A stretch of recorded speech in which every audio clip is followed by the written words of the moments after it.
мы надеемся, что общими усилиями будем продвигать наше общее дело по определению государственной границы наших стран.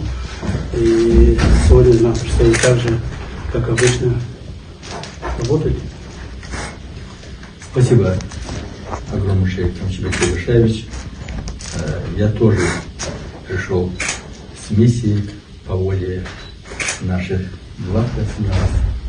Имеем конкретные поручения решать все вопросы, касающиеся делимитации государственной границы, оставшихся участков, очень конструктивно в интересах двух наших народов и достичь результатов, которые навеки будут служить интересам безопасности, продвижения наших народов в международной арене.